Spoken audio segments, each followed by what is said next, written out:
Hi everyone, and welcome to my channel, and today I'll be reading a multi-character expositioner by me. So let's get into it. Wriothesley. Your height was the cutest thing to him. After all, seeing you be so tiny compared to him, it really made a warm feeling rise in his chest. Sometimes it made him protective over you. Other times, it was simply an opportunity for him just to tease you a little bit. But most of the times it was the latter. And that's why sometimes you would find yourself just standing next to him, only for him to put his arm over your head, like it was an armrest, until you would turn your head to look at him, pouting, and he would chuckle lightly. Come on, darling. There's no reason to look so bad. I promise I'm not going to do this again, he says. And that's more than enough to dissuade you from being very upset with him.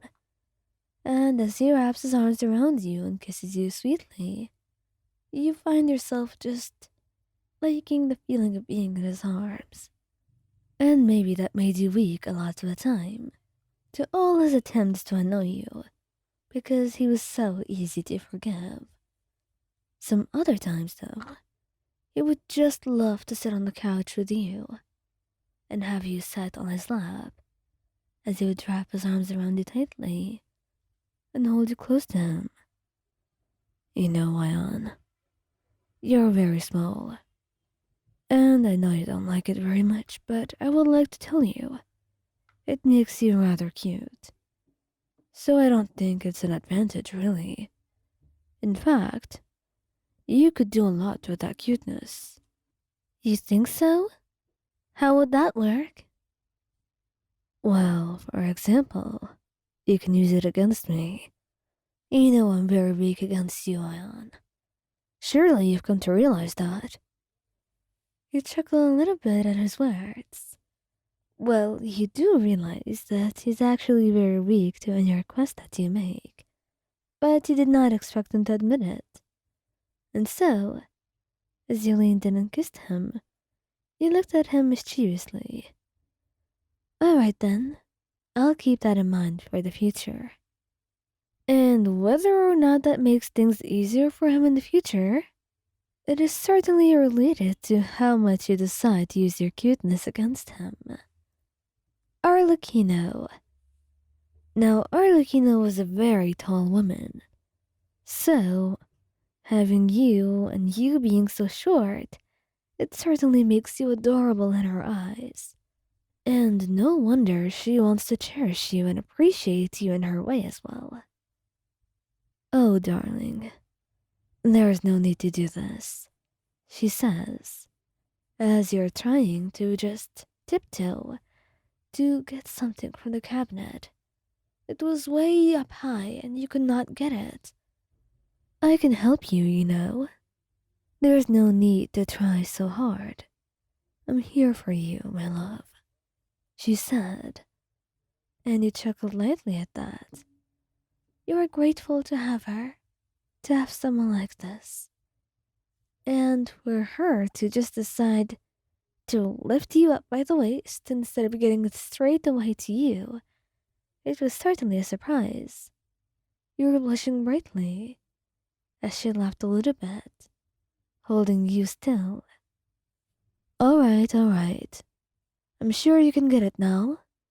Just get yourself together first, she says, amused by all of this. And as you paused a little bit to take your breath, you also wondered just how strong she was to be able to hold you in such a stable manner. She then just let you grab it before putting you down, smiling at you.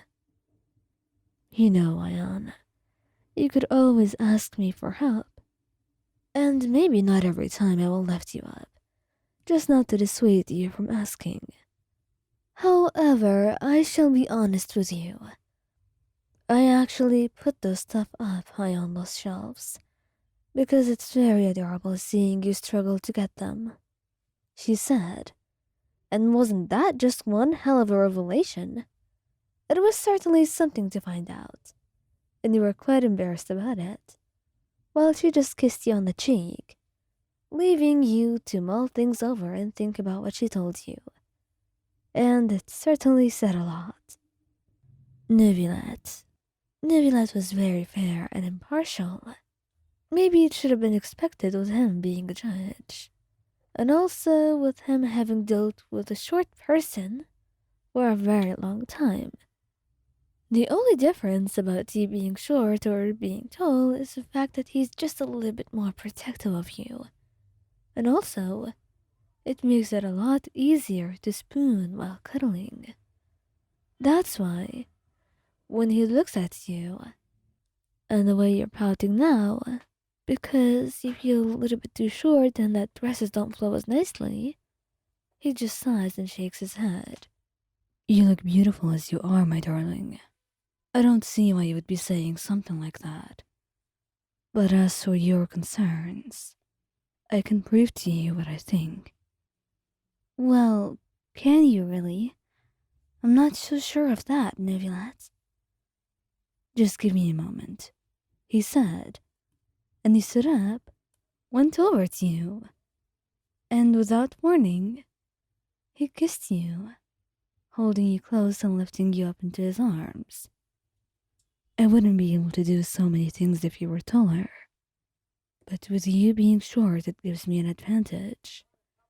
So I think it's quite convenient and very nice as well.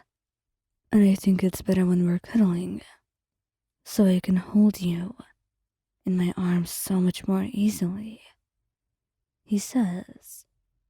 And he seems deep in thought. But one thing you knew about Neuvillette was that he never actually lied.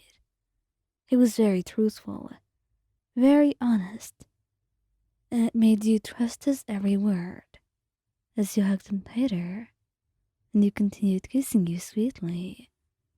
He just wanted to show you how much he adored you. And although you were a blushing mess by the end of it, you loved him. His words had gotten through, and you understood what he meant. And you knew that he truly meant every word that he said, because nothing Neuvillette ever said would be a lie or fake. Because of course, as always, he would always bare his heart to you, as was the case right now.